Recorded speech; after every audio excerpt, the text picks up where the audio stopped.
White paper protests shook China and rattled the Communist Party. COVID restrictions may ease, but unleashed anger and brazen anti-CCP slogans have left their mark. China's young generation, in particular, standing on the front lines in the pursuit of freedom and justice, are forever changed.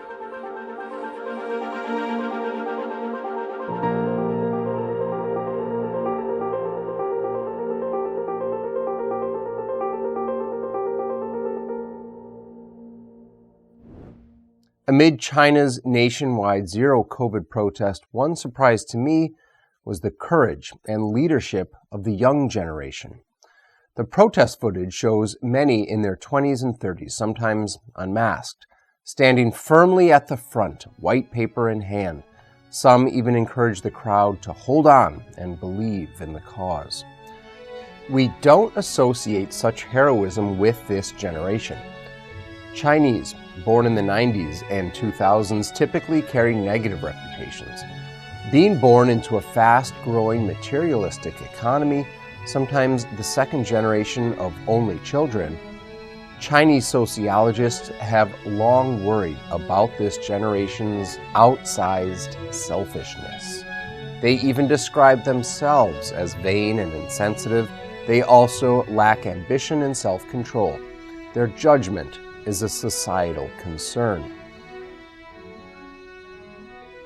They've been heavily exposed to Western culture, but haven't seemed to embrace Western freedom and democracy.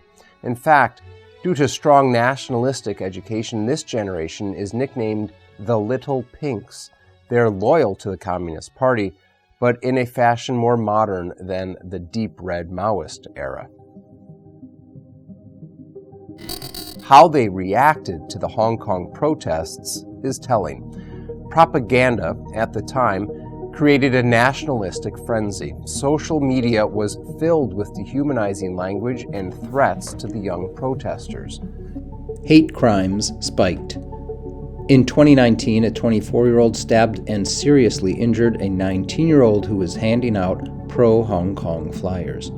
The aggressor called himself a patriot who just couldn't tolerate anyone dividing China. Even in the Western world, Little Pinks have attacked so-called elements of China. This young man is a college student in Los Angeles and is shouting at a Hong Kong supporter.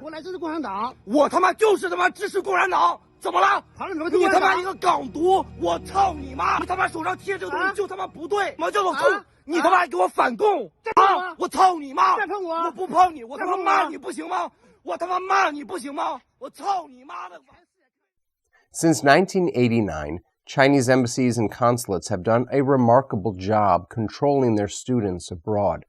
Many Chinese student associations at large universities receive money directly from the CCP diplomatic branches. There's been a dramatic uptick in the FBI investigating these student associations and their interference in American liberties. I've personally seen how the Little Pinks will attack Chinese dissidents so as to defend the CCP. Most of these kids come from affluent families. They're happy with the status quo under the CCP, as their privilege allows them to easily go abroad.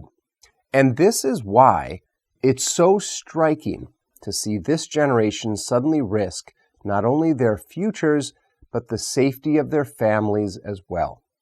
This sudden change is probably linked to their experiencing liberties in other parts of the world. But it's also certainly linked to recent events in China. In January of this year, a woman was found to be chained up in a house in southern China. She had been kidnapped at age 12, sold into slavery, and abused ever since. She gave birth to 8 children. Her story went viral in China. Some called it China's Me Too movement, shedding light on how rampant such sex crimes and their cover-up are.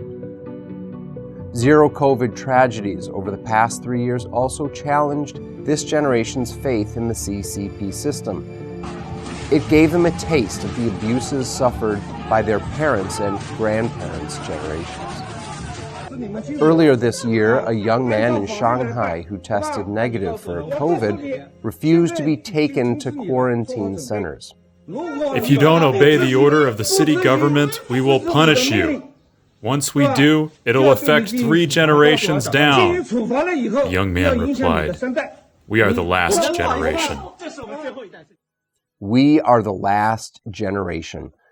That quote became a viral rallying call for many young couples refusing to start a family. The young generation is waking up. Look at this powerful scene. Now I finally understand why other countries say we don't have human rights. In 2022, I realized we really don't. Do we really have human rights? Do we?